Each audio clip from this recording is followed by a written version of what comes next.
다시 이삭 좀 보겠습니다. 이삭과 야곱 둘 다 이제 축복한 것을 가지고 이제 믿음이라고 이야기합니다. 다시요, 이삭은 자기가 잘못했지만 속아서 야곱에게 축복했지만 그것을 처리하지 않고 에서에게도 그가 바라는 대로 축복하여 주지 않는 것, 그것을 이제 믿음이라고 이야기합니다. 예, 하나님의 뜻이 우리의 욕심 오판에도 불구하고 또 자기 자식의 속임수를 통해서라도 이루어졌음을 인정한 겁니다. 우리가 살면서요, 우리가 잘한 일을 통해서만 하나님의 뜻이 이루어지는 게 아니라 우리가 잘 모르고 심지어 우리가 범한 허물을 통해서도 주님의 뜻이 이루어집니다. 그것을 믿고 하나님의 주권을 끝까지 신뢰하는 것이 중요하다라는 것을 알 수가 있고, 21절 믿음으로 야곱은 죽을 때 요셉의 각 아들들에게 축복했다. 그뿐만 아니라 자기 아들들에게 축복한 것도 사실 여기 안 나와 있지만 엄청난 믿음입니다. 그의 인생이 어떤 인생입니까? 아들들을 편애하고 아내를 편애했던, 그래서 사실은 험악한 세월이라고 자기가 고백했던 것이 그런 자기 지혜를 의지했던 삶의 결과였습니다. 그러나 인생 끝에 그는 복이라고 하는 것은 자기가 쟁취하는 게 아니라, 자기 지혜로 자기 속임수로 쟁취하는 게 아니라 하나님의 은혜로 to receive 하는 것, 그렇죠? 은혜로 선물로 받는 것임을 깨달았을 때 다 내려놨던 겁니다. 그래서 이 땅의 장자권은 요셉에게 주고, 다음에 영적인 장자권은 유다에게 준 것을 확인할 수가 있습니다. 그리고 요셉의 두 아들 장남 므낫세와 차남 에브라임 중에서 하나님의 뜻대로 에브라임에게 장자권을 줬죠. 그래서 에브라임이 훨씬 더 큰 땅을 차지하고 있는 것을 볼 수 있습니다. 언제 그랬습니까? 그 지팡이 머리에 의지하여 경배하였으며, 그것은 임종 직전이라는 뜻입니다. 마지막 순간까지 그런 믿음의 삶을 살았다, 그렇게 평가합니다. 요셉은 어떻습니까? 요셉이 믿음으로 행한 일들은 정말 많은데 딱 한 가지만 언급하죠. 어떤 일입니까? 죽을 때 유언을 했는데 뭐라고 그러냐면, 이스라엘 자손들이 떠날 것, 4대 만에 떠날 것을 400년 전에 미리 예언하고, 그때 자기 뼈를 이장해 달라고, 꼭 갈 때 너희들만 가지 말고 출애굽할 때, 그 말이죠, 모세를 통해서 출애굽할 때 내 뼈를 챙겨서 가다고 그렇게 얘기합니다. 여러분, 여호수아서가요, 여호수아서 제일 끝에 그는 어디에 묻히냐면 세겜 땅에 묻힙니다. 세겜 땅, 그렇죠? 여기가 이제 므낫세 지파 땅이죠. 므낫세 지파 땅인 그 세겜 땅에 그가 묻힘으로써 여호수아서가 다 끝나는 것을 볼 수 있어요. 그러니까 그 요셉의 유언이 이루어진 것, 그것은 뭘 가리키냐면 바로 요셉이 기대했던 그 하나님의 약속이 이루어진 것을 가리키니까, 아직은 가나안 땅에 정복해야 될 땅도 남아있고 사람도 남아있지만 그것으로 정복 전쟁이 일단락된 것처럼 그렇게 묘사하고 있는 이유가 바로 거기에 있는 겁니다. 그 다음 모세 보십시오. 믿음으로 모세가 났을 때에 모세가 난 것이 믿음으로 났다는 것이 아니고요, 자, 모세가 났을 때 그 부모의 믿음을 먼저 이야기해요. 그 부모가 아름다운 아임을 보고, 이 아름다운이 잘생긴 뭐 그런 뜻은 아니에요. 그럼 못생겼으면 그럼 버렸겠어요? 그러면 좀 이상하잖아요, 그죠? 그래서 사람은 그래서 잘나고 봐야 돼. 그렇게 이제 꼭 그렇게 해석하는 사람들이 있더라고요. 그게 아니고 이 단어가 구약이라 보면 주님이 세상 지으시고 보기에 심히 좋다 할 때 그 토부 있죠, 그 단어예요. 그 단어의 헬라어 번역이거든요. 그래서 뭐냐면 진짜 이 아이를 보면서 보기에 좋았다는 것은 외모만을 가리킨 게 아니라 이 아이를 향한 하나님의 뜻을 본 것 같아요. 그래서 보이지 않는 이 아이를 통한 미래를 보고 석 달 동안 숨겨 이것은 목숨을 건 거죠. 근데 왕의 명령을 무서워하지 않았다, 하나님을 더 무서워한 거죠. 그래서 그것도 믿음이라고 이야기하고, 그 다음에 이제 모세의 믿음을 이야기해요. 24절 믿음으로 모세는 장성하여 바로의 궁정에서 자라고 나서 이제 바로의 공주의 아들이라 칭함을 받기로 엄청난 특권을 거절했어요. 도리어 하나님의 백성과 함께 고난받기를 잠시 죄악의 낙을 누리는 것보다 더 좋아했다. 잠시라고 돼 있죠. 그래서 덧없는, 그 말이에요. 덧없는 죄악의 즐거움을 누리는 것보다 더 좋아했다. 이것은 어떤 것을 가리킬까요? 이집트의 지위를 포기한 것이죠. 저는 이것이요, 처음에 히브리 사람이 이집트 사람한테 당할 때 그것을 이집트 사람을 죽임으로써 히브리 사람을 구한 사건이 있죠. 이것이 저는 뭘 가리키냐면 그냥 우발적이고 충동적인, 그냥 젊음의 혈기로 일으킨 것이 아니고 이 히브리 민족의 운명과 자기의 운명을 동일시하는, 왜냐하면 이 사람이 바로의 궁정에서 그 어떤 사람보다 공부를 해서 400년 만에 다시 저기 가나안 땅으로 돌아갈 것이라고 하는 그 언약을 그는 배웠을 거란 말입니다. 당연히. 계산을 해보니까 거의 한 360년 정도 되었다고 생각했던 것 같아요. 그래서 어떻게 해요? 한 390년 정도, 그래서 한 10년 정도 남았다고 생각하고 반란을 도모했을 가능성이 있어요. 그래서 이 반란을 도모하고 이 구원을 하려면 누가 제일 적합하겠어요? 자기죠. 사실은 왕 중에서 모든 교육을 받고 고난을 갖고 있는 자기가 제일 적합하다고 생각해서 이 백성들 속에 들어가는 방법으로 이 백성들 편을 들어준 거죠. 애굽 편에 서지 않고. 그런데 다음 날 자기 민족들끼리 싸우지 말라 그렇게 하니까 누가 우리의 재판관을 세우느냐 하면서 자기 편으로 여겨줄 줄 알았는데 어떻게 해요? 완전히 배제시키죠. 그러니까 출애굽기만 보면 자세한 이야기를 하지 않아요. 뭐라고 했냐면 출애굽기에서 사람이 도망가는데 모세가 그 말을 듣고 두려워하여 이르되 일이 탈로 되었도다 그렇게만 나와요. 그 일이 뭔 일일까요? 내가 어제 애굽 사람 한 사람을 죽인 것이 탈로 되었다 그 말일까요? 그건 말이 안 돼요. 왜냐하면 바로가 신적인 존재입니다. 바로의 아들은 신이에요. 신이 백성 한 명 죽이는 것은요 개미 한 마리 죽이는 것처럼 아무것도 아니에요. 그럼 뭐 사람 하나 죽였다고 도망간다고요 왕자가? 그는 있을 수가 없습니다. 그건 완전히 노예들이에요. 이 일이 탄론했다는 것은 완전히 큰 반역이 탄론한 거예요. 그래서 바로의 여기 잠시 죄악의 낙을 누리는 것, 이집트의 지위를 포기한 것, 저는 이것이 백성의 고난에 동참하기로 결심했는데 사실 무산된 것 같아요. 그래서요 나중에 그들이 몇 년 만에 저기 나왔다고 이야기하냐면 430년 만에 나왔다는 표현을 하지 않아요? 약속은 400년 만이라고 했는데 430년 만에 나온 것은, 우리는 보통 모세를 이야기할 때 40년 나누고 앞에 40년은 그래서 막 혈기를 부려가지고 그다음에 광야에서 좀 힘이 빠져가지고 나중에 40년은 귀하게 쓰임 받았다, 엄청 은혜가 되죠, 그죠? 막 은혜가 되는데 사실 그게 아니라고요. 특히 히브리서 봐도 그렇고 스데반의 설교를 들어도 모세가 혈기를 부려가지고 그때는 자기도 모르게 막 인간적인 욕심으로 하려고 했다고 평가하지 않고 하나님이 구원자를 보냈는데 이스라엘 백성들이 거절했다, 그렇게 스데반이 설교해요. 근데 이것도 비슷하잖아요. 그가 애굽을 떠난 사건을요 엄청난 특권을 포기하고 떠난 사건처럼 그렇게 얘기하고 있어요. 26절 보세요. 그리스도를 위하여 받는 수모를, 그가 그리스도를 알았겠어요? 몰랐죠. 근데 마치 그가 애굽을 떠난 그 사건은 그리스도를 위하여 받는 수모를 애굽의 모든 보화보다 더 큰 재물로 여긴 것과 같다는 거예요. 그때 그리스도가 어디 있어요? 예수님. 우리가 예수님을 위해서, 의를 위해서 핍박을 받는 것과 지금 모세의 핍박이 같다, 그렇게 해석을 하는 거죠. 그래서 그 모든 보화보다 더 큰 재물로 여겼으니 이는 상 주심이요 구원이죠. 마지막 새하늘과 새 땅에 새 언약이 이루어지는 하나님 나라의 약속을 상 주심이라고 얘기하는 거예요. 바라보며 내다보았기 때문이다.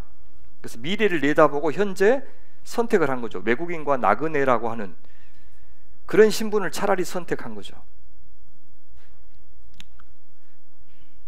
자, 그것이 바로 모세의 믿음이었다, 그렇게 대단한 믿음이죠. 27절 믿음으로 애굽을 떠나, 그래서 애굽을 떠난 것도 혈기로 떠난 것이 아니고, 그래서 실패해서 떠난 것이 아니고 믿음으로 떠났다, 그렇게. 심지어 왕의 노함을 무서워하지 아니하고, 이상하잖아요, 그죠? 죽기가 무서워서 피하였다 그렇게 이야기하지 않고 왕의 노함을 무서워하지 아니하고, 아까 그 엄마가 무서워하지 아니했다 그랬죠. 그 보이지 아니하는 자, 누굽니까? 하나님을 보는 것 같이 하여 참은 것이다, 그렇게 얘기해요. 보는 것 같이. 그래서요 미디안에서 아들을 낳았을 때 그 이름을 뭐라고 짓냐면 게르솜이라고 짓죠. 내가 타국에서 객이 되었다. 타국에서 객이 되었다. 그럼 본향은 어딘데요? 본향은 저 가나안인데, 가나안 땅에 들어가야 되는데 지금 내가 가나안에 못 들어갔다 해서 타국에서 객이 되었다, 그렇게 얘기해요. 자기를 객이라고 이야기하는, 아들을 이야기하면서 자기의 신분을 이야기해요. 그 다음에 엘리에셀이라고 짓죠. 하나님은 여전히 나의 도움이시라. 그가 신앙 잃었다고요? 아니에요. 광야에서, 미디안 광야에서 40년 살면서도 하나님과 동행하며 살았던 거예요.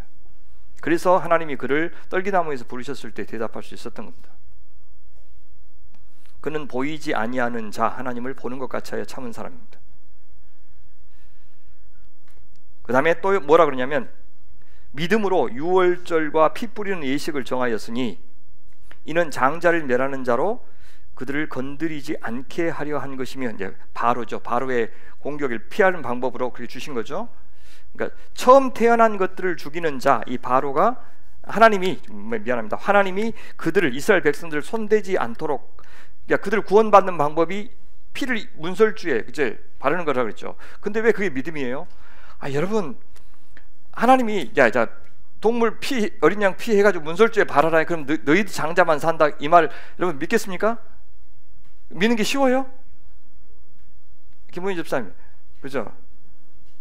황당하잖아요, 그죠? 문설주에 피 바르는 거하고 우리가 구원받는 거하고 도대체 무슨 관계냐고요. 그거를 믿는 거는 진짜 믿음으로 가능한 거예요. 그 말을 하고 있는 겁니다. 그 다음에 또 믿음으로 그들은 홍해를 육지가 아니고 마른 땅에 마른 땅. 그래서 이 구약에서 마른 땅하고 그냥 땅하고는 히브리어 단어 자체가 다릅니다.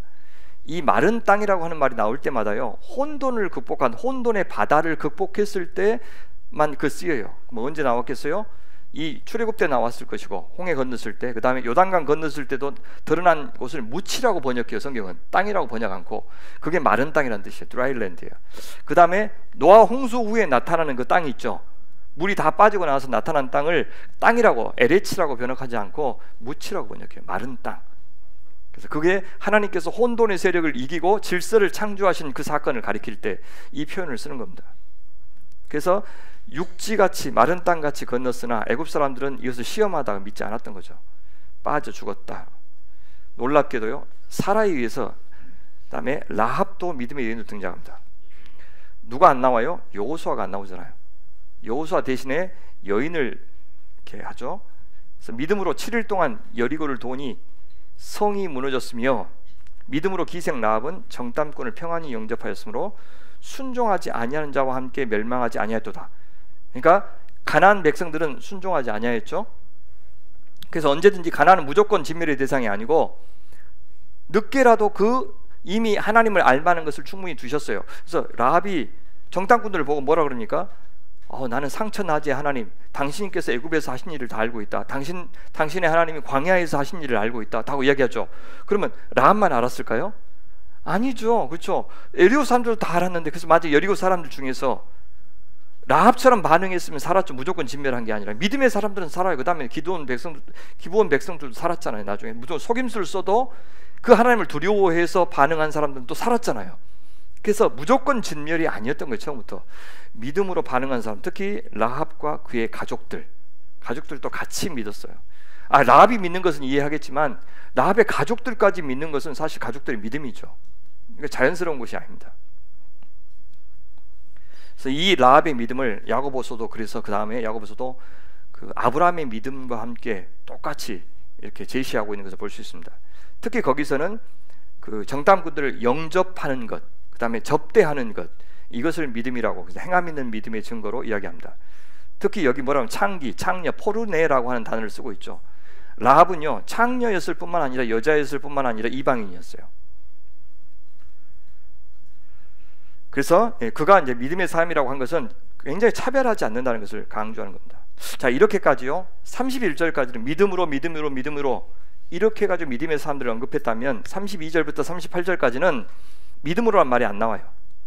안 나오고 그 밖에 엄청 지금 소개할 사람들이 많은데, 대략적으로 소개하는데 먼저 사사들, 왕들, 선지자들이 등장하는데 누굽니까? 내가 무슨 말을 더하리요 하면서 기드온, 바락, 삼손, 입다, 다윗, 사무엘, 그다음에 선지자들, 그 사람들의 일을 말하려면 내게 시간이 부족하도다. 어찌 내 심정하고 이렇게 비슷한지, 그죠?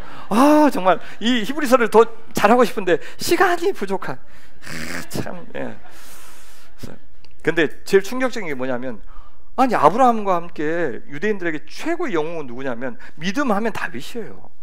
근데 다윗은 그냥 이름만 딱 언급하고 지나간다는 게, 다윗 선생님이 나중에 만나면 정말 서운할 것 같아. 어찌 나를 그렇게 이렇게 한 단어만 썼어요? 막 그러니 시간이 부족해서 이렇게 딱 시간.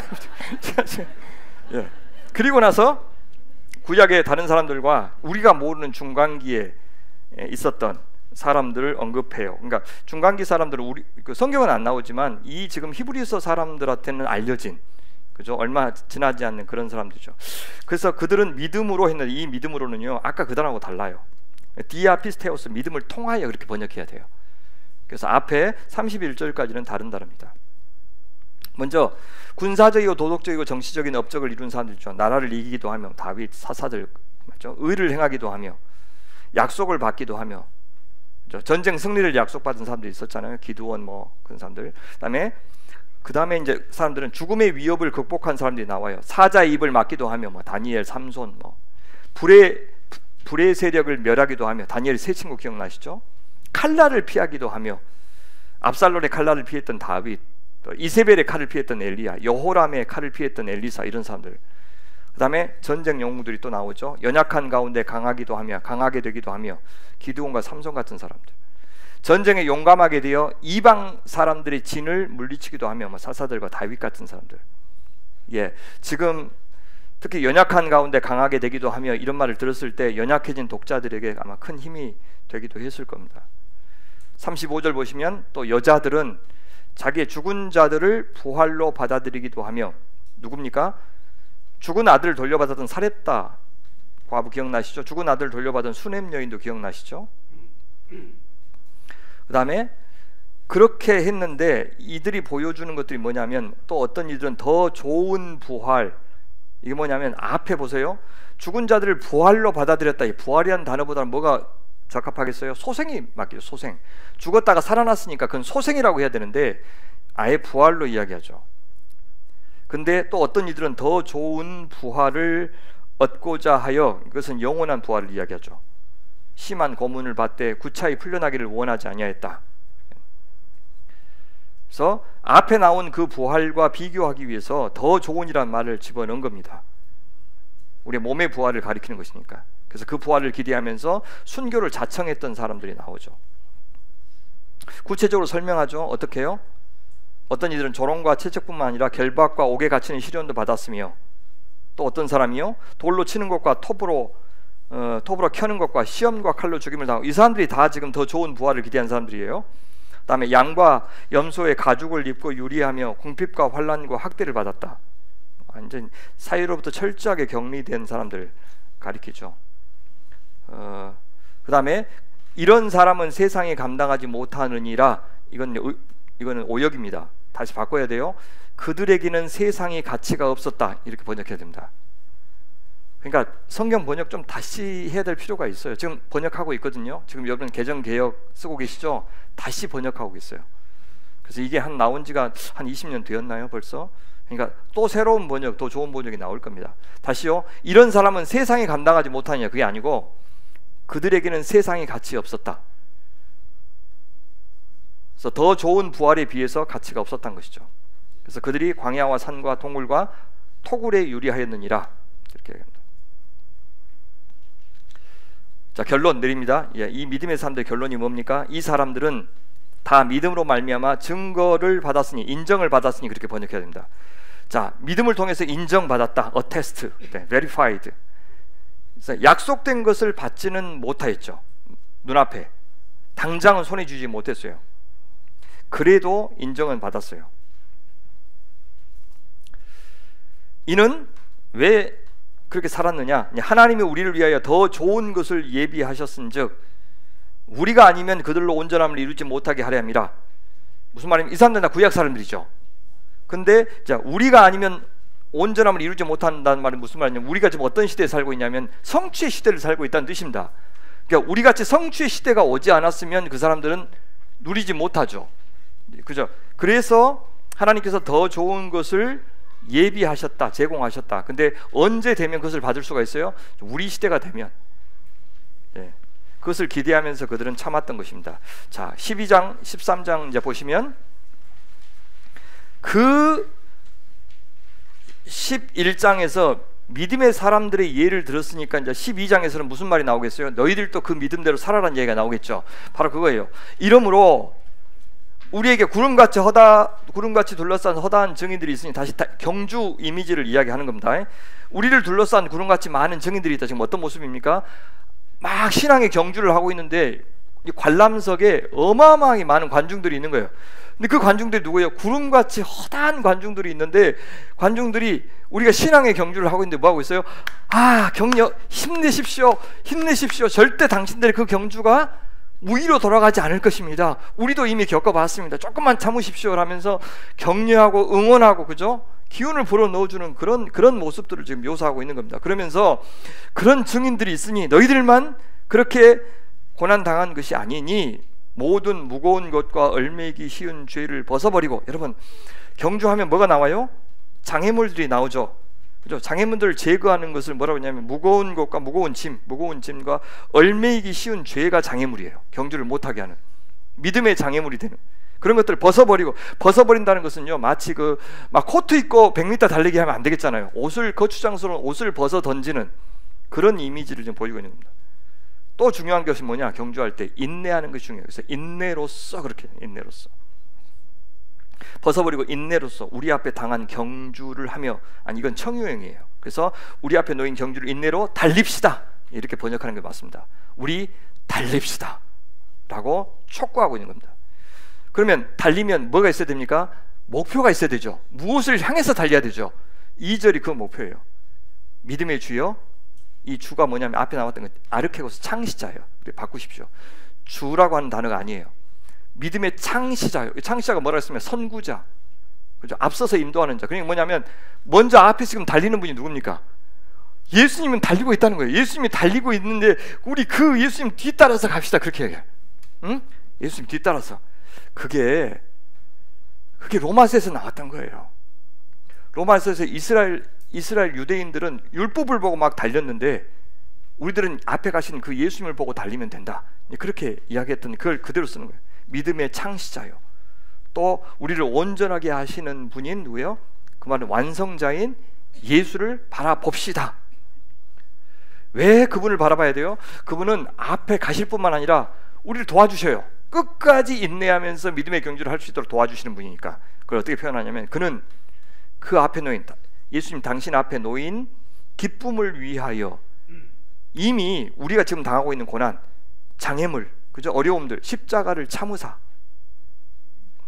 부끄러움을 개의치 아니하시더니, 수치를 개의치 않고 십자가를 참으셨다, 그 말이에요. 내가 모욕 받는 것을 개의치 않고, 모욕이 힘들어서 그냥 얼른 십자가 포기하는 것이 아니고 개의치 않으시고 십자가를 참으사 결국은 어떻게 되셨어요? 돌아가셨지만 하나님 보좌 우편에 앉으셨느니라. 결국 부활하셨다, 승천하셨다. 그분이 앞에 가시니까 그분 따라서 우리 갑시다라고 이야기해요. 여러분, 달리다 보면 지칠 때가 있겠죠. 3절 보십시오. 너희가 피곤하여, 지쳐서, 그 말이에요.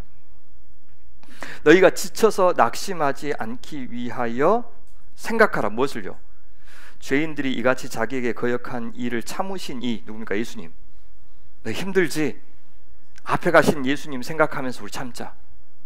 그분의 그 참으심이 결코 헛되지 않았던 것 우리 생각하면서 우리도 참자. 예수님이 어떤 분이에요? 죄인들이 이같이 자기에게 거역한 일을, 이 거역한 것이 적개심을 가진 거예요. 적개심을 가진 사람들 참으셨던 예수님 생각하면서 우리도 끝까지 가자라고 이야기해요. 그러면서 4절부터는요, 하나님께서 우리를 온전하게 만드시기 위해서 이 땅에서 시험을 허락하신다. 구약의 많은 믿음의 선배들처럼 어려움을 허락하신다라고 이야기해요. 근데 사실 하나님이 허락하시기도 하지만 이 세상이 워낙 하나님을 배반하는 세상이니까, 그죠? 무릇 경건하게 살고자 하는 자는 핍박을 받을 수밖에 없다라고 했던 그 사도 바울의 말씀대로 이 땅에서 그리스도의 뒤를 따라가고자 하면 핍박이 불가피한데, 그때 그것을 뭐라고 부르냐면 연단이라고 불러요. 연단. 그래서 우리 성경은 징계라고 번역되어 있는데 다 그 디서플린이 연단이라고 번역돼야 돼요. 연단.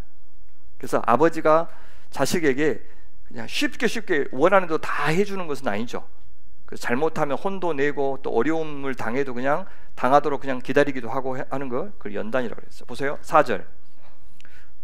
너희가 싸워야 될 대상이 누구냐? 그 믿음의 경주에서 죄와 싸우되, 격투기 이미지예요. 앞에서는 경주 이미지였더만 여기서는 격투기 이미지예요. 자, 죄와 투쟁할 때, 투쟁했는데 아직은 어디까지는 안 했다는 거예요. 아직 피 흘리기까지는 너희가 싸우지 않았다, 대항하지 아니했다. 앞으로 더 힘든 박해가 올 것이라는 것을 이야기하는 거예요. 지금 네가 이 정도 박해에 믿음을 포기하면 어떠냐? 아직 너희가 감당해야 될 핍박은 더 있다. 이 정도에서 포기하면 더 심한 핍박에서는 오늘 어떻게 하려고 그러냐? 라고 이야기하는 겁니다. 그러면서 이런 연단에 우리 어떤 방식으로 이제 임해야 되는지를 이야기하는데 5절, 또 아들들에게 권하는 것 같이 너희에게 권면하신 말씀도 잊었도다. 아직 피 흘리기까지는 안 싸웠는데 이미 너희에게 그 믿음을 지키라고 권면했던 그 옛날 선생님들의 권면을 네가 지금 잊어버렸구나. 그래서 앞에서 이제 13장에 보면요, 기억하라는 말이 나와요. 기억하라. 그래서 일러스되 뭐라고 말씀해 주었냐면, 내 아들아, 주의 징계하심을, 아니 단련하심을, 그렇게 주님의 단련하심을 경히 여기지 말며 소홀히 하지 말며, 그 말이에요. 그에게 꾸지람을 받을 때, 책망을 받을 때 낙심하지 말라. 주께서 그 사랑하신 자를 단련하시고 그 받아들이시는 아들마다 채찍질 하시면, 채찍질 아니면 매로 때리시기 때문이다. 단련하는 것은 우리를 사랑하는 아들로 받아들인다는 뜻이다, 그 말이에요. 그 사랑하신 자를 단련하시고, 그것은 성경을 인용하면서 확정하시는데요, 잠언 3장을 인용하셔요. 너희가 참음은 징계를 받기 위함이라. 단련을 위해서 인내하여라, 이렇게 번역해야 돼요. 너희는 단련을 위해서, 단련되기 위해서 인내하여라. 하나님이 아들과 같이 너희를 대우하시나니 어찌 아버지가 징계하지 단련하지 않는 아들이 있겠느냐? 그렇게 해요. 단련하지 않는 아들은 어때요? 사생하다고 8절에서 이야기했죠. 징계는, 단련은 다 받는 것이거늘 만약 너희에게 없으면, 너희가 만약에 단련을 받지 않으면 사생자요, 이미 죽은 아들이요, 그 말이에요. 죽은 아들한테 뭐 단련할 필요가 없겠죠. 친아들이 아니니라. 그러면서 세상의 아버지와 영의 아버지를 비교하죠. 또 그렇게, 또가 아니라 에이타라고 하는 이 단어는 더욱이, 그렇게 번역해야 돼요. 더욱이 우리 육신의 아버지가 우리를 징계하여도 단련하여도 공경하거든 존경을 받는데, 하물며 모든 영의 아버지께 더욱 복종하여 살려 하지 않겠느냐, 더 살아야 하지 않겠느냐. 영들의 아버지께 우리 단련하더라도 서운해하지 말고, 그래서 하나님 어떻게 그러실 수 있느냐 그렇게 말하지 말고 더 복종하고 살아야 하지 않겠느냐, 그렇게 얘기해요. 또요, 10절, 그들은 잠시, 세상의 아버지는 잠시 자기 뜻대로 우리를 징계하려니와. 그러니까 하나님은 어떠십니까? 오직 하나님은 우리의 유익을 위하여, 그러니까 세상의 아버지는 자기 뜻대로, 자기 좋아 보이는 대로 징계하지만 우리 하늘 아버지께서는 우리의 유익을 위하여 그의 거룩하심에 참여하게 하시느니라. 아니야, 그렇게 하는 게 당신의 거룩함에 참여하도록 단련시킨다, 그렇게 번역해야 돼요. 우리를 단련시키는 목적이 뭐라고요? 당신의 거룩함에 참여하도록, 참여할 만한 사람이 되도록 우리를 단련시키는 것이다. 그것이 우리를 위한 것이에요. 우리 유익을 위한 것. 우리가 거룩해지는 것이 우리의 유익이니까 그렇게 하신다, 그렇게 얘기해요. 그래서 결론이 뭡니까? 11절, 무릇 징계가, 연단이, 단련이 당시에는 즐거워 보이지 않고 슬퍼 보이나 당연하죠. 근데 어떻게 하냐면 결과를 생각하는 거죠. 후에 그로 말미암아 연단 받는 자들은, 훈련된 자들은 결국 의의 열매, 평강의 열매를 맺어요. 평강보다 평화가 낫겠죠.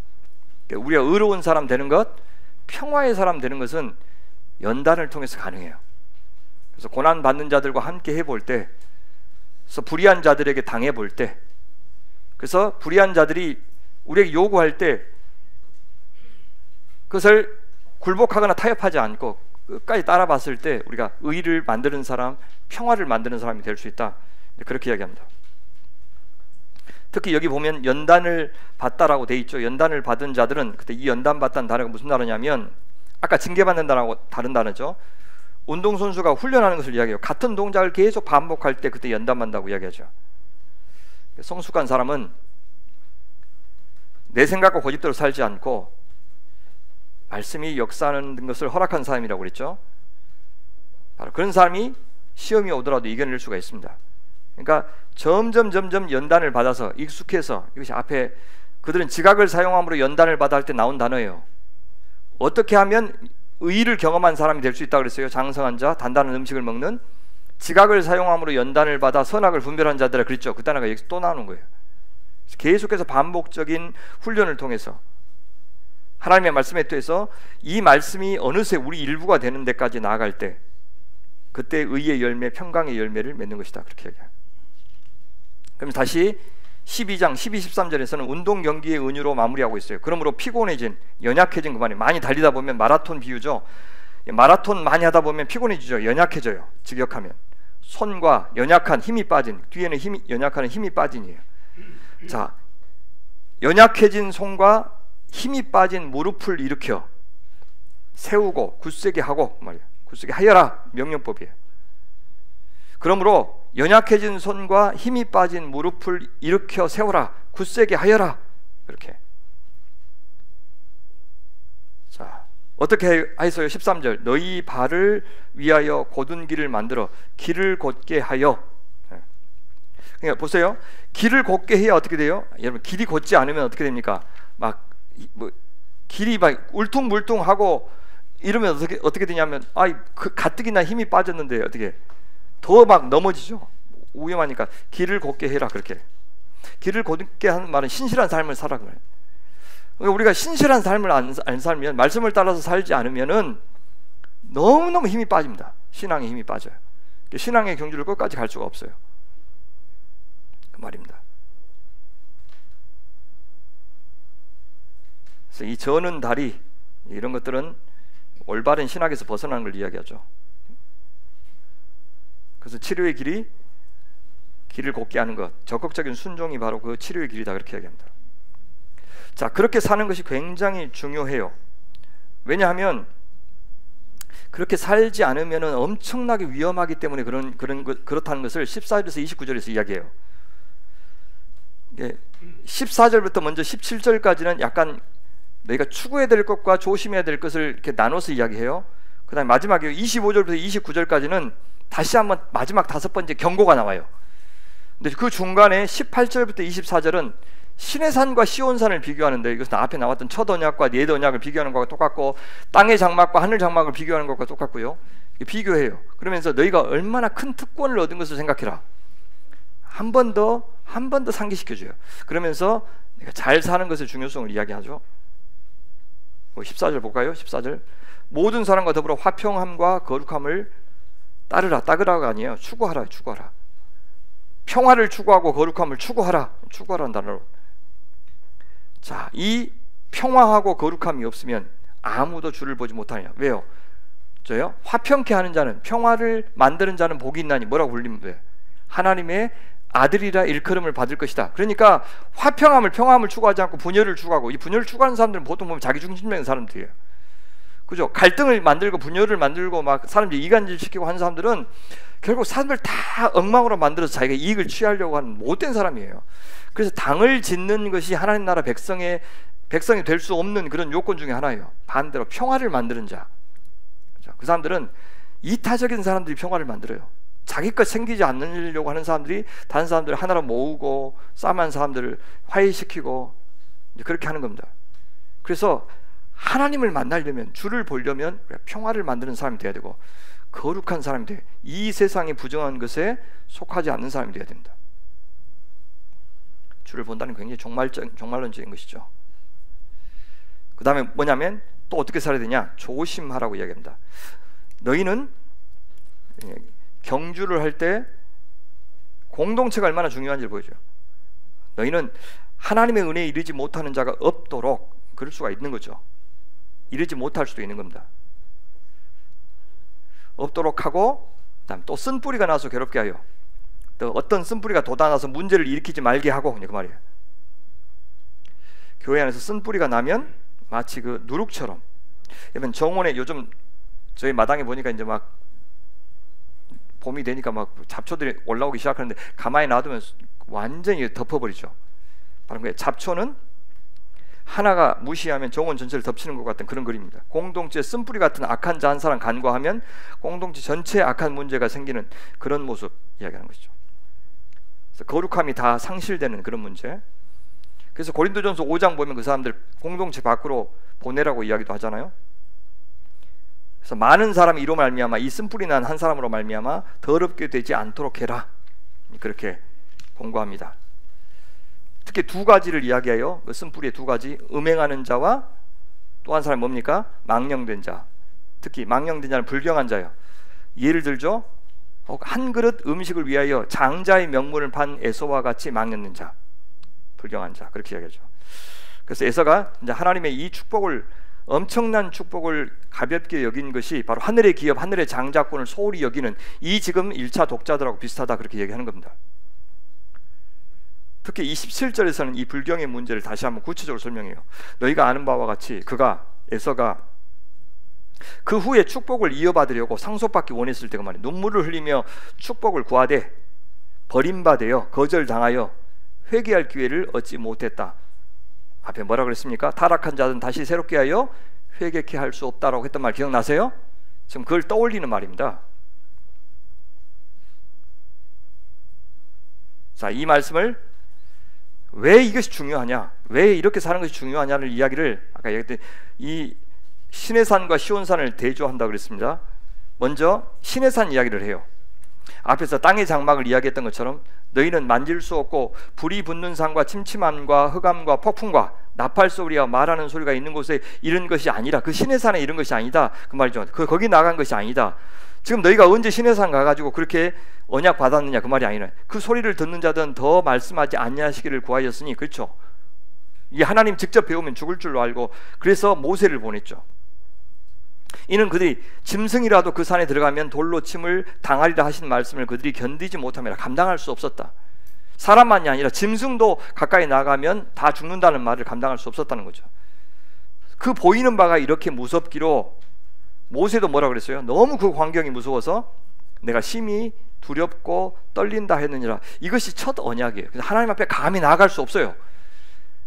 지성소에 1년에 한 번 대제사장이 나갈 수밖에 없었던 것은 무서우니까 그렇죠. 원래는 못 나갔던 것이다 그래. 그렇게 못 나가고 하나님 앞에 나가서 교제도 못하는, 왜 그 옛 언약으로 다시 돌아가려고 하느냐, 그 말이에요.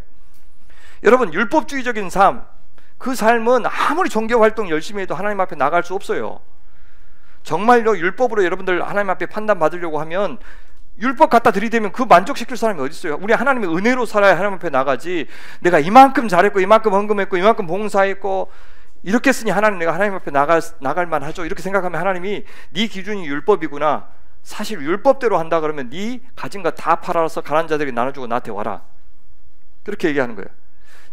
네가 지금 나한테 와가지고 예배하고 서로 이렇게 좋은 공동체에 있는 것은 너희들이 잘해서가 아니고 하나님의 은혜 때문이 아니냐. 그래서 은혜의 기준 가지고 나 만날 사람들 나한테 와라. 그래서 여기 오면 늘 감사합니다. 옆에 있는 사람들한테 어떻게 나 같은 사람들 이렇게 옆에 앉게 해주셨습니까? 당신 같은 귀한 사람들 옆에 앉게 해주셔서 감사합니다. 다시 옆에 있는 사람들, 자, 옆에서 형제 인격과 상관없이 형제를 사랑합니다. 자, 빨리. 예, 인격과 상관없이 사랑하는 게, 네가 나를 알면 어떻게 사랑해? 그 말 아니에요. 그러면 그거 이 지금 하나님 앞에 무서워서 못 가는 이 상황이 구약의 상황이에요. 거기 하나님이 자비의 요소를 계속해서 자비의 방법을 주신 거예요. 가까이 나올 수 있도록. 심지어 그 자비의 절정이 예수님인데 그 예수님 버리고 또 율법주의로 가려고 하니까 답답해서 이렇게 하는 거예요. 그러면서 새 언약이 얼마나 위대한지를 22절에서 이야기를 하는 겁니다. 보시면, 그러나 너희가 이른 곳은, 너희가 나아간 곳은, 그 말이에요. 직역하면 너희가 나아간 곳은 시온산과, 영적인 시온산이죠, 살아계신 하나님의 도성인 하늘의 예루살렘과, 그다음에 천만 천사와, 조금 제가 수정할게요. 천만 천사와라고 돼 있죠. 근데 23절에 보면, 헬라어로 보면 모임이라는 말이 나오는데요, 여러분 하늘에 기록된 장자들의 모임 그렇게 돼 있죠. 이 모임이 실제 수식하는 것이 뭐냐면 천만 천사를 수식해요. 그러니까 어떻게 보냐면 이 모임은 축제의 모임이거든요. 그래서 잔치의 운집한 수많은 천사와, 그렇게 번역해야 돼요. 이해되세요? 예, 이 축제에 참여한 수많은 천사와, 천만 천사와, 그 다음 뭐예요? 하늘에 기록된, 등록된 장자들, 장자들의 교회와 그렇게 모임을 빼야 돼요. 모임은 앞으로 가야 되고 하늘에 기록된 장자들의 교회와 그렇게 번역해야 됩니다. 다시요. 제가 번역할게요. 22절 23절 번역하면 그리고 축제 모임 중에 있는 수많은 천사들과 하늘에 기록된 장자들의 교회와 이렇게 교회. 너희들의 지금 신분이 이렇다는 거예요. 땅에 있지만 진짜 너희들의 신분은 저 하늘에 있다. 이게 요한계시록의 말이에요. 요한계시록 14만 4천 명 이야기했잖아요. 땅에서 순례하는 전투하는 백성들 모습을 먼저 보여주고 사실 너희들은 누구다? 저 하늘에 14만 4천 명이다 라고 이야기해 주면서 바로 땅과 하늘을 같이 이야기해 주면서 동시에 너희들 신분이 땅과 하늘 신분이 이렇게 동시에 이루어진다 라고 이야기했던 것과 같은 겁니다. 24절 또 누구냐면 새 언약의 중보자이신 예수와 및 아벨의 피보다 더 나은 것을 말하는, 더 훌륭하게 말하는 뿌린 피니라. 즉 그 말이죠. 자, 이런 엄청난 특권을 누렸는데 이것을 소홀히 하면 어떻게 용서를 받겠느냐 그 말을 하고 있는 겁니다. 그러면서 다시 한번 이제 앞에서 뒤에서 다시 한번 25절부터 29절에 경고하는데 굉장히 무서운 경고를 해요. 너희는 삼가 조심하라 그 말이죠. 삼가라는 말은 조심하라, 주의하라. 무엇을요? 말씀하신 일을 거역하지 말라. 거역하다, 거절하다 그 말입니다. 땅에서 경고하신 일을 거역한 그들이 피하지 못하였거든. 그쪽 광야 이스라엘 백성들 생각하시면 되죠. 황금송아지 가네스 바네아 그들이 거역했을 때 피하지 못하였거늘 하물며 하늘로부터 경고한 일을 배반하는, 이 배반하다가 위에 거역하다보다 훨씬 강력한 단어예요. 배반하는 우리일까 뭐냐, 우리가 어떻게 그 심판을 피하겠느냐 그 말이에요. 그러면서요 어떻게 심판하실 것에 대한 이야기를 하냐면 최후의 심판 이야기를 핫겟을 인용하면서 이렇게 이야기해요. 그때에는 그 소리가 하나님의 소리죠. 하나님의 소리가 땅을 진동하였거니와 한 번은 그랬어요. 이제는 약속하여 이르되, 그렇게 심판하시는 하나님이 최후의 심판을 어떻게 약속하시냐면 내가 또 한 번 땅만 아니라 하늘도 진동하리라, 온 세상이 다 무너지는 일을 이렇게 약속했다는 겁니다. 근데 27절에 이 인용구를 어떻게 해석하냐면 이 한 번이라고 했지, 이 한 번이라고 하신 것은 아직 남아있다는 뜻이라는 거예요. 진동하지 아니하는 것을, 흔들리지 않은 것들을 영존하게 하기 위해, 흔들리지 않는 것은 뭡니까? 하나님 나라예요. 흔들리지 않는 하나님 나라를 영원토록 보존하시기 위해서 어떻게 해요? 진동할 것들, 흔들리는 것들, 없어지는 것들, 사라지는 것들, 이 세상 만물은 다 사라지잖아요. 그렇죠? 지금 눈에 보이는 것들, 그리고 완전히 새 하늘과 새 땅이 되잖아요. 그래서 그것들은 어떻게 해요? 변동된 것을 나타내는 것이다. 하늘이 진동한다는 말은 무슨 말이냐면 온 세상이 지금 하늘과 지금 땅이 새 하늘과 새 땅으로 바뀐다는 이야기를, 그 일이 한번 일어날 것이다. 저 하늘까지 다 변하는 역사가 있을 것이다. 그렇게 얘기해요. 그러니 어떻게 해요? 그런 일이 있을 것이니까, 그러므로 장차 그럴 날이, 새 하늘과 새 땅의 날이 올 것이니, 심판의 날이 올 것이니 우리가 지금 어떻게 살아요? 흔들리지 않는 나라를 받았은즉, 받고 있으니, 현재 시제예요. 흔들리지 않는 나라, 하나님의 나라를 받고 있으니, 그러니까 여러분 흔들리는 이 세상 것 의지하지 말자 그 말이에요.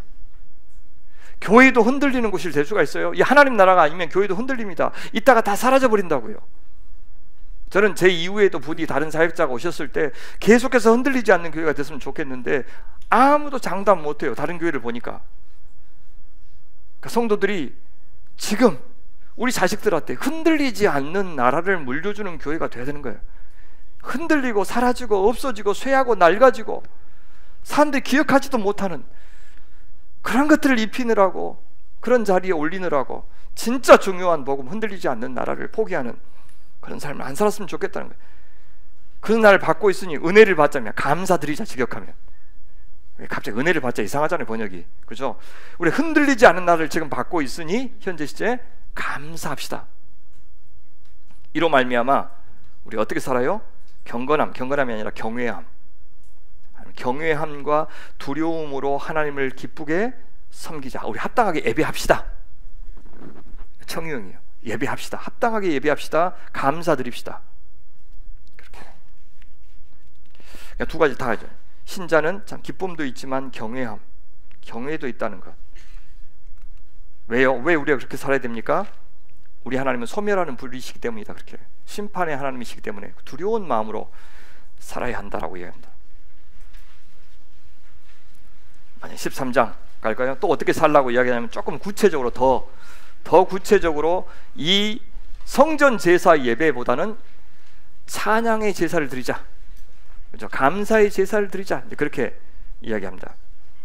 자, 그 모습이 어떤 모습이냐? 진짜 하나님 앞에 제사하는 예배의 삶이 어떤 것인지를 구체적으로 보여주는데, 첫째, 형제 사랑하기를 계속하고 지속하고 말이에요. 우리 한 가족이란 뜻이죠. 예수님 안에서 가족이 되었다. 가족 사랑의 의무가 사랑이다. 잘하고 있는데 계속 지속하자, 그렇죠? 흔들리지 않는 나를 받았으니 형제 사랑에도 흔들리지 말자, 그 말입니다. 그다음 손님, 나그네, 아까 이야기했던 나그네입니다. 나그네 대접하기를 잊지 말라는 말은 소홀히 하지 말라. 그러면서 아브라함 이야기를 하죠. 그렇게 나그네를 대접했는데 부지 중에 자기도 모르게 천사를 대접한 이들이 있었느니라. 이렇게. 이게 첫 번째 권면이고, 두 번째는 뭐냐면 2절 보시면, 세 번째 3절, 너희도 함께 갇힌 것 같이 갇힌 자를 생각하고 기억하고. 그러니까 내가 과거에 갇혔었죠. 이게 지금 두 개씩 짝을 지어서 권면하고 있어요. 첫 번째 1, 2절이 첫 번째 쌍이었군요. 두 번째 쌍이 뭐냐면 3절입니다. 3번째, 내가 갇힌 것 같이 갇힌 자를 기억하고. 그러니까 과거에 네가 갇혀봤죠. 그래서 지금 갇힌 사람을 네 과거 생각해서 잘 기억하라, 그 말입니다. 그 다음에 너희도 몸을 가졌은즉 학대받는 자를 생각하라. 그렇죠? 몸으로 지금 학대받는 자들이 얼마나 어려운지 네가 몸을 가졌으니까 알 것 아니냐, 그 말이죠. 그래서 로마서 12장도 보면 즐거워하는 자들과 함께 즐거워하고 우는 자들과 함께 울라 하신 말씀이 있으십니다. 고린도전서 12장에도 만일 한 지체가 고통을 받으면 모든 지체가 함께 고통을 받고 한 지체가 영광을 얻으면 모든 지체가 함께 즐거워하느니라. 이것이 공동체의 특징이란다. 다른 사람의 고통에 공감하고 통감해라, 참여해라, 그 말이죠. 자, 세 번째 쌍은 4절에 나옵니다. 4절. 두 개씩 이랬죠. 모든 사람은 결혼을 귀히 여기고 침소를 더럽히지 말라. 그러면서 음행하는 자들과 간음하는 자들은 하나님이 심판하신다. 심판하실 것이다, 이렇게 얘기합니다. 그다음에 세상과 전혀 다른 기준을 가지고 하나님이 심판하시는 걸 기억하라, 그 말이죠. 세상은 관대할지 모르지만 우리는 다른 기준을 가져야 된다. 그래서 결혼 관계를 존중하라는 그런 의미입니다. 넷째 권면은 뭐냐면 자족하라는 거예요. 그러니까 돈을 사랑하지 말고. 독자들은 재산을 빼앗기기도 했던 사람들이죠. 근데 지금은 어떤 상황이냐면 박해를 대비해서 훨씬 돈을 더 인색하게 지금 사용하고 있는 상황이에요. 근데 돈을 사랑하는 마음과 예배하는 마음은 같이 갈 수 없다고 이야기하는 겁니다. 왜? 형제를 사랑할 수 없기 때문에. 갇힌 자 나그네가 있는데 나만 돈을 사랑한다면 예배할 수가 없습니다. 그러면서 있는 바를 족한 줄로 알라. 가지고 있는 것을 만족하라는 것이죠. 왜 이렇게 권면할 수 있습니까? 그것은 그렇게 살면 세상적으로 보상할 것이기 때문이 아니라 하나님의 약속 때문이에요. 그가 친히 말하기를, 하나님 뭐라고 말씀하셨습니까? 내가 결코 너희를 버리지 아니하고 너희를 떠나지 아니하리라고 약속해 주셨기 때문이다, 그렇게 얘기해요. 이 하나님의 약속을 믿어야 돼, 돈보다. 그러니 그리스도인들은 어떤 태도를 취해야 합니까? 6절.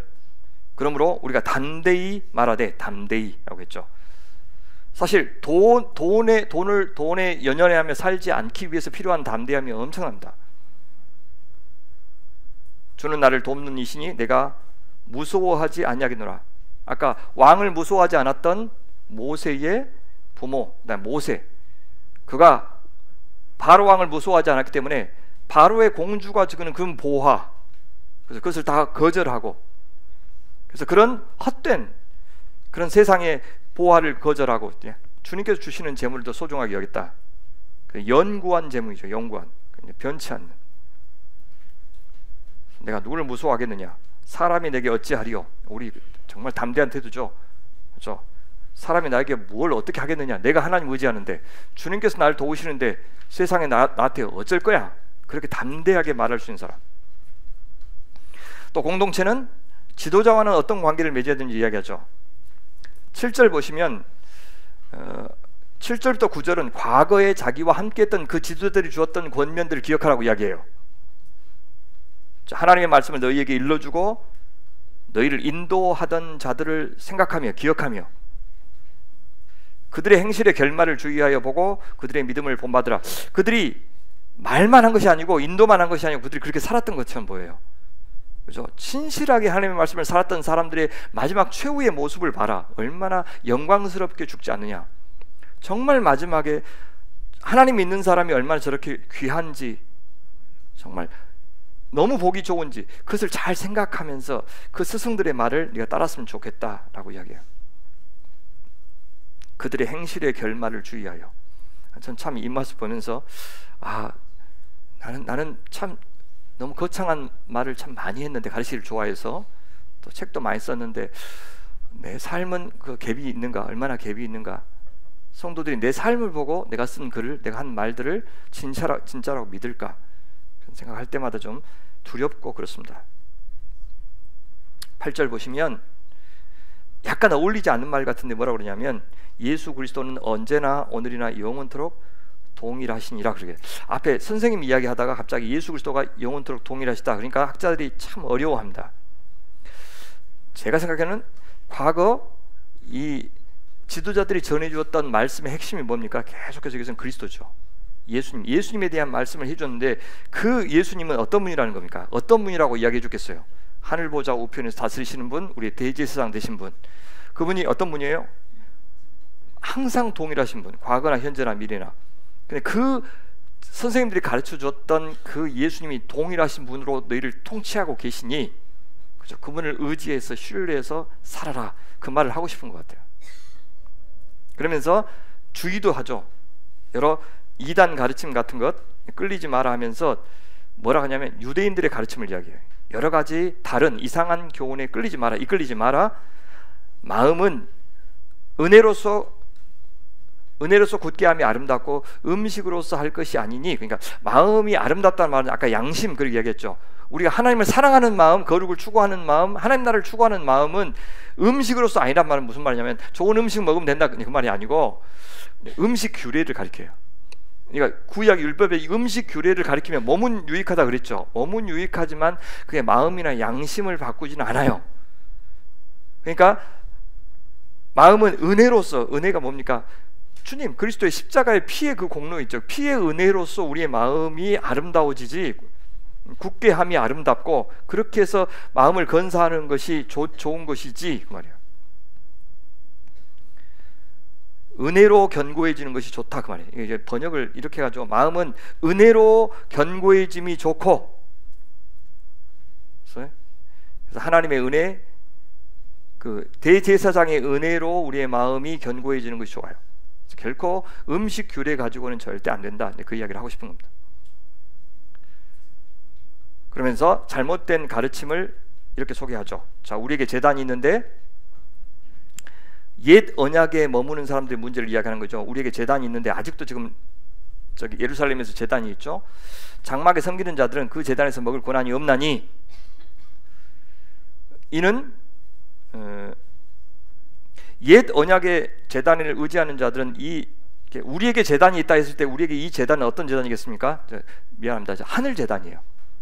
하늘 성소, 하늘 성소에 우리에게 제단이, 이제 그리스도인들한테는 제단은 뭐냐면 하늘 성소에 있는 제단이 있는데 그 말이에요. 근데 지금 땅의 장막에서 섬기는 자들은 그 제단에서 먹을 권한이 없어요. 그 축복을 누릴 권한이 없어요. 이는 그 이유가 뭡니까? 죄를 위한 짐승의 피는 대제사장이 가지고 성소에 들어가고 그 육체는 영문 밖에서 볼 사람이라. 그렇죠. 대속죄일 모습이죠. 암소 송아지 피를 갖고 지성소에 들어가고 남은 시체들은 침 밖에서 다 태웠어요. 그러니까 옛 언약 아래서도 그 말이에요. 옛 언약 아래서도 대속죄일 제사와 관련해서는 장막에서 섬기는 아무도 제단에서 먹지 못했다. 그러나 예수의 십자가의 제사는 모든 그리스도인들이 참 제단으로서 먹는 특권을 받는다. 그러니까 여전히 너희가 이 눈에 보이는 제단을 의지한다 그러면 절대 그 특권을 누릴 수 없다 그 말이에요. 그래서 12절 보시면 그러므로 예수도 자기 피로서 백성들을 거룩하게 하려고 성문 밖에서 고난을 받으셨느냐 그렇게.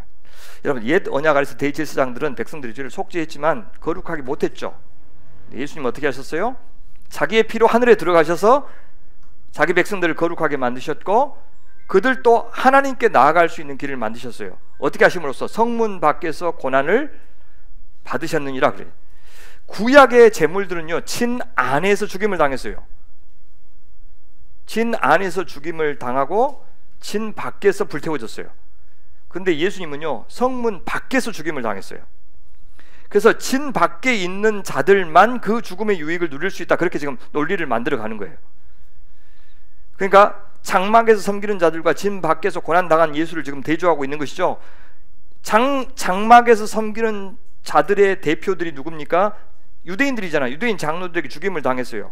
그래서 지금 성문 안과 밖을 대조하고 있는데, 이거는 무슨 이야기를 하고 싶은 거냐면, 지금 성문 안이라고 하는 것은 뭘 가리키냐면 다시 유대교로 들어가는 자들을 가리키는 거예요. 유대교로 들어가지 말고 성문 밖에, 너희가, 예수님은 성문 밖에서 돌아가셨으니까 원래 대속죄일은 성문 안인데 예수님은 성문 밖에서 했으니까 너희가 어떻게 해요? 성문 밖으로 나가라, 그 말이에요. 그 말은 뭐에서 벗어나라는 거예요? 유대교를 지키자고 하는 사람들에게서 벗어나자, 그 말이에요. 그죠? 지금 유대교로 다시 돌아가자라고 하는 그런 무리에서 벗어나라.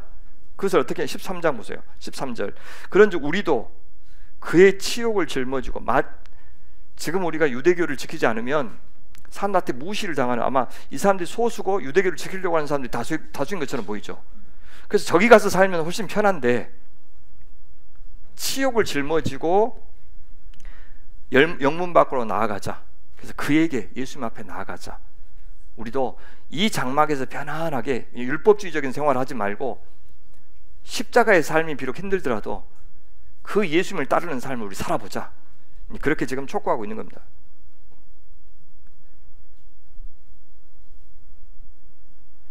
그러면서 이렇게 결단에 대한 이유를 14절에서 이야기해요.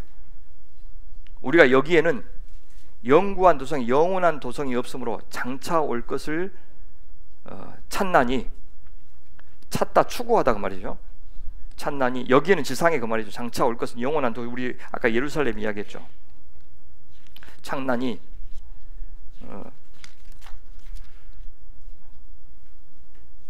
우리는 여기 영원한 도시를 갖지 않고 다만 장차 올 것을 추구하고 있기 때문입니다 라고 이야기해요. 다음에 15절 보시면, 그러므로 우리는 예수로 말미암아, 예수를 통해서, 그 말이에요. 예수를 통해서 항상 찬송의 제사를 하나님께 드리자.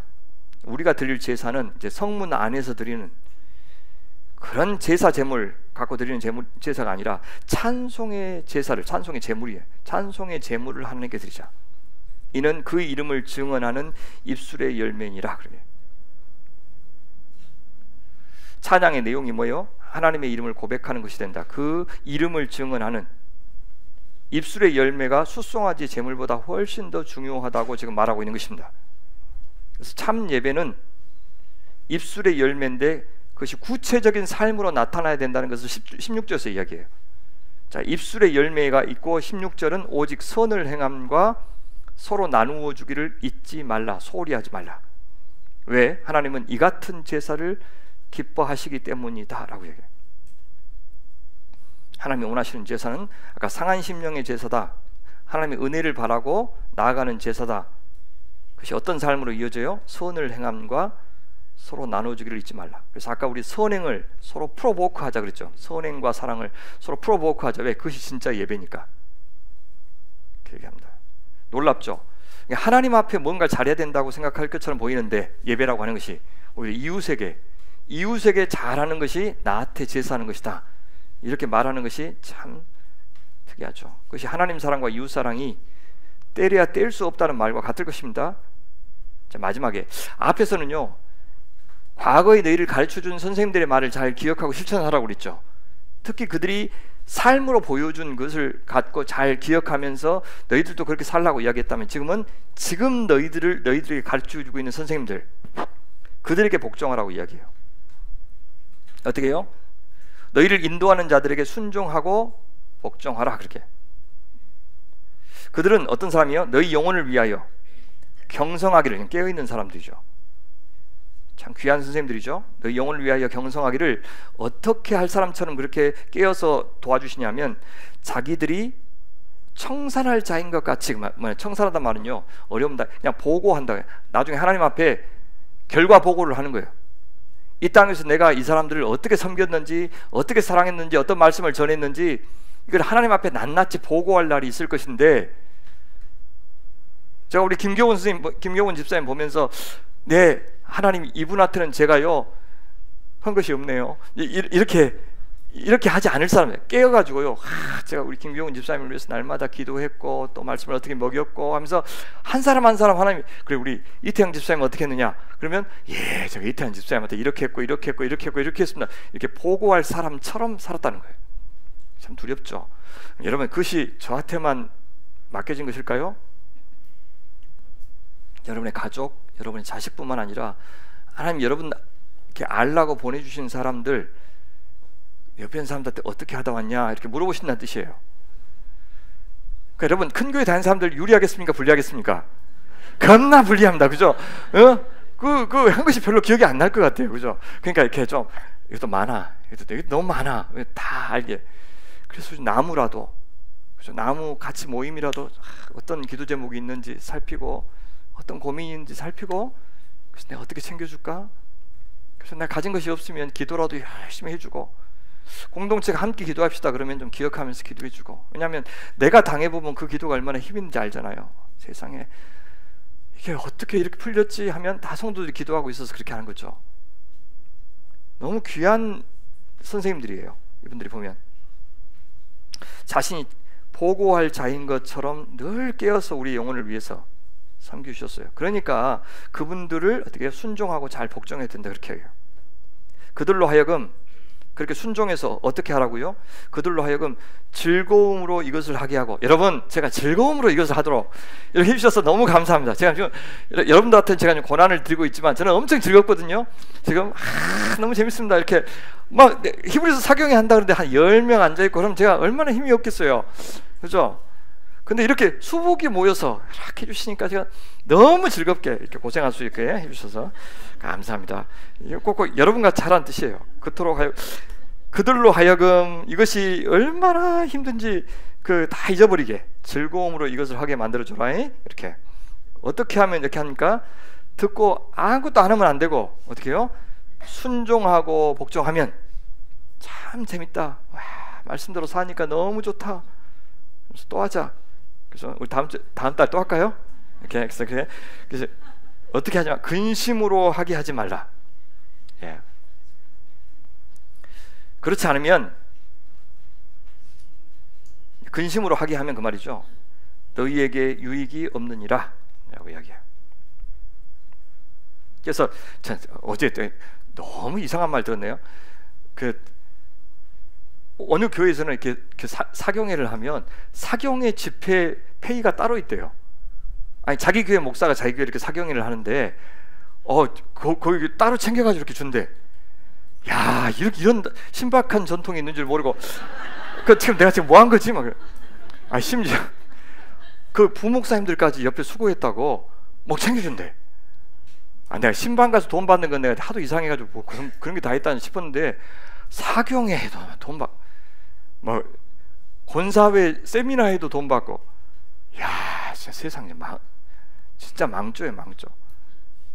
아니 그러라고 원래 목사 되는 건데 그거 했다고 따로 챙겨주는 이렇게 아름다운 전통이 있는지를 아무도 이야기를 안 해줘. 다 알고 있으면서 자기는 다 했으면서 아무도 이야기 안 해주고 참, 그런 거 안 해줘도 이렇게 서서 해도 이게 즐거움으로 이것을 하게 하고 근심하게 하지 않으니 너무 감사하다 그 말입니다. 그 다음 어떻게 해요? 기도해 달라고 해요. 우리를 위해서 기도해 달라. 그 사도들에게 참 잘하는, 지도자들에게 잘하는 게 뭐냐면 일단 말씀에 복종하는 거. 그 다음에 또 하나는 우리를 위해서 늘 하듯이 이렇게 기도해 주시는 거죠. 우리를 위해서 자 기도해 주십시오. 뭔 일이에요? 우리가 모든 일에 선하게 행하려 함으로 우리에게 선한 양심이 있는 줄 확신하느니. 그래서 우리에게는 이제 모든 일에 있어서 바르게 행하기 원하는 선한 양심이 있으니까 우리를 위해서 기도해 주십시오 그 말이에요. 그래서 우리가 계속해서 바르게 행할 수 있도록, 그래서 이 선한 양심을 계속해서 유지할 수 있도록 여러분 기도해 주십시오. 얼마나 귀한 기도입니까? 또 뭐예요? 내가 더 속히 너희에게 돌아가기 위해, 돌아간다는 것은 옛날에 이 공동체 있었다는 것을 가리키죠. 그래서 같이 신앙생활 하다가 지금 로마에 있다가 다른 데 가셨던 것 같아요. 그래서 다시 돌아올 수 있도록, 그것도 가능하면 빨리 좀 기도해 주십시오. 왜 늦었는지 모르지만 그러면서 마지막에 이제 20절부터는 축도를 하고 그 다음에 이제 기도를 해주고 있어요. 보면 양들의 큰 목자이신 우리 주 예수를 영원한 피로 죽은 자 가운데서 이끌어내신 평강의 하나님이, 그래서 하나님을 소개하는데 길게 소개하는데 어떤 분이냐면, 우리 예수님이 어떤 분이냐면 양들의 큰 목자이신 우리 주 예수 하면서 예수님을 목자라고 소개해요. 그것도 큰 목자, 위대한 목자. 아까 모세도 목자로 나오죠. 그래서 모세보다 훨씬 더 뛰어난 목자. 예수님이 나는 양들을 위해서 자기 목숨을 버리는 목자다라고 했던 것을 우리는 생각할 겁니다. 근데 그 예수를 하나님께서는 뭐냐, 예수를 죽은 자 가운데서 이끌어내셨다 그래요. 그래서 언약의 피로 죽은 자 가운데서 이끌어내신, 살려내신 그 말이에요. 영원한 언약의 피로 살려내신 평강의 하나님, 평화를 주신 하나님. 그래서 부활을 이야기해요. 부활을 이야기한 처음입니다. 승천까지는 이야기했잖아요, 그죠? 근데 부활을 언급한 것은 처음인데, 앞에 승천을 여러 번 언급하실 때 사실 부활이 거기 포함되어 있기 때문에 이야기하는 겁니다. 여기 영원한 언약의 피를 통해서 이끌어내셨다, 그 말은 무슨, 예수님의 희생을 가리키죠. 이 희생으로 예수님과 백성이 모두 하나님께 나아갈 수 있게 됐다, 그 말입니다. 그래서 십자가와 부활을 이야기하시는 거죠. 그러면서 그 하나님 앞에 내가 기도하는데 어떤 기도를 하냐면, 이제 기도해달라고 했으니까 자기도 기도하고 있는 거예요. 지금 공동체를 위해서 모든 선한 일에 너희를 온전하게 하사 자기 뜻을 행하게 하시고, 너희가 그분의 뜻을, 자기 뜻이 하나님의 뜻이죠. 하나님의 뜻을 행하게 하시고, 하나님의 뜻을 행하게 해주십시오. 그들을 온전하게 해서 부디 하나님의 뜻을 행하는 사람이 되게 해주십시오. 특히 모든 선한 일에 온전하게 하사, 그 말이죠. 두 번째 기도가 뭐냐면,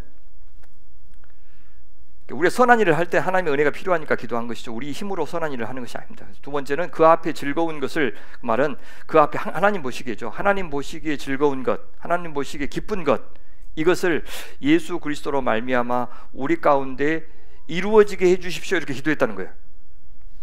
하나님 보시기에 기뻐한 것이 예수 그리스도의 중보로 말미암아, 혹은 예수 그리스도께서 우리를 위해서 기도해 주심으로 말미암아 우리 가운데 이루어지기를, 우리 공동체가 행하는 모든 일들이 하나님 보시기에 참 기쁘신 일이 되기를 원합니다, 이렇게 기도했다는 겁니다. 그러면서 영광이 그에게 세세 무궁토록 있을지어다 아멘 하고 축도하고 있습니다. 축도, 뭐 하게 이렇게 될지어다 하고 축도한 겁니다. 그러면서 마지막으로 개인적으로 이제 마무리하는, 편지는 다 끝났고, 이게 뭐냐면 PS, 그 뭐냐면 추신 해가지고 마무리 해가지고 다 쓰고 나니까 뭐예요? 이제 깜빡했네. 이렇게 해서 한 가지 더 추신하는 겁니다. 보자, 형제들아, 내가 너희에게 권하노니 권면의 말을 용납하라. 그동안 했던 말이 권면의 말이다, 이렇게 한마디로 성격 지어주는 겁니다. 용납하라, 그 말이 무슨 말이냐면 열린 마음으로 인내를 갖고 주의를 기울여서 들으라, 그 말이에요. 여러분 감사합니다. 이렇게 용납해 주셔서 감사합니다. 이 지금 긴 설교를 열린 마음으로 인내하면서 주의를 기울여 들어주셔서 감사합니다. 왜 이 말을 굳이 했을까요? 앞에 5번이나 신라란 말을 했거든요. 굉장히 무서운 경고를 했으니까 사실 이 마음 듣고 상할 수도 있겠죠. 예를 들어서 제가 이야기하다가 김경훈 선생님 구원 안 받은 것 같아요. 그렇게 살면 구원 안 받은 것 같아요. 만 이렇게 이야기하면 어떤 분은 나를 잘 모르면서 목사님 함부로 이야기하시는, 그래서 상할 수도 있죠. 지금 그 상황을 이야기하는 거예요. 그래서 용납하라, 내가 간단히 너희에게 쓰느니라. 아멘. 정말 너무 간단히 쓰셨어요. 간단히. 내가 이런 말들을 길게까지 썼다면 너희들이 용납을 안 했을 것인데, 그나마 내가 간단히 써서 내가 참 그럼 평상시는 얼마나 길게 했을까요? 저한테 뭐라 그러지 마세요. 이분이 돌아와서 설교하면 엄청 길었을 거야, 그죠? 이거 간단히면 하여튼 그 다음에 뭐라 그러냐면, 우리가 아는 이름이 나와요. 너무 반갑죠.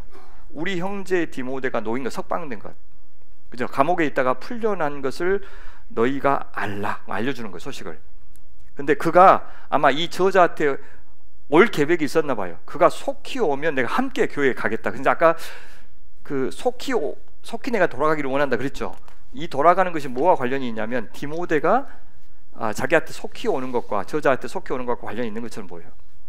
그러면서 이제 자기 문화를 전달해 주라고 이야기하죠. 누구냐면 너희를 인도하는 자들, 선생님들이죠. 거기 있는 선생님들과 모든 성도들에게 내 문화를 좀 전달해 주십시오. 그렇게 하게. 왜냐하면 이 편지를 글을 아는 사람이 별로 없으니까 회람했어요. 회람. 그리고 앞에 이렇게 읽어줬다고요. 읽어주면서 자기의 문화를 전달해달라고.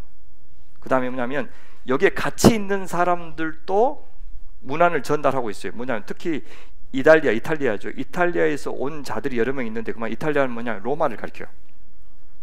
그러니까 지금 로마 교회한테 편지 보내는데 당신 교회들에서 온 사람들이 나하고 지금 같이 있는데 그러면 교인들 소식 다 알겠잖아요, 그죠? 그들도 보고 싶다는 거예요. 그래서 그리움을 좀 전하니까 지금 옆에 있는 사람들의 문안도 제가 같이 드립니다. 이렇게 말하고 있는 겁니다. 그리고 마지막에 은혜, 이 은혜는 대제사장이신 예수께서 우리에게 주신 그 은혜를 가리키죠. 그래서 그 은혜가 너희 모든 사람에게 있을지어다 라고 끝내고 있습니다. 이 은혜가 여러분들에게도 있기를 간절히 바랍니다. 기도하겠습니다. 하나님 감사합니다.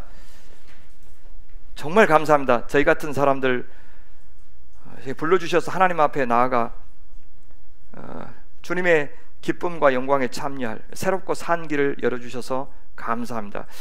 하나님, 그런 은혜가 가물가물한데 참 귀한 믿음의 가족들 우리 허락하셔서 서로 격려하면서 서로 하나님 그 은혜를 일깨워주는 복된 교회 삼아주셔서 감사합니다.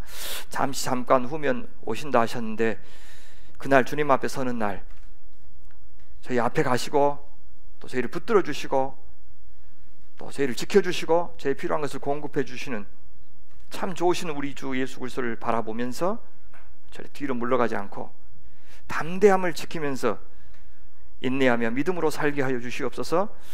보이지 않는 것을 보는 것 같이 여기고 바랄 수 없는 것을 바라고 죄악의 낙을 누리는 것보다 하나님 당신과 함께 당신의 백성들과 함께 고난받기를 기꺼이 자청하는, 그리하여 우리를 통해서 우리 주님의 약속이 얼마나 확실한지 얼마나 영광스러운지를 시연해 보이고 가시화시키는 믿음의 사람들 되게 하여 주시옵소서.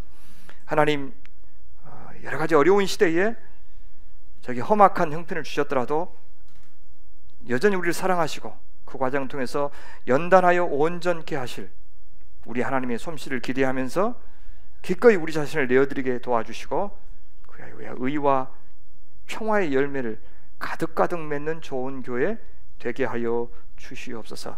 들을 수 있는 귀와 여건과 믿음을 허락하신 것 감사하며 우리 구주 예수님의 이름으로 기도하옵나이다. 아멘.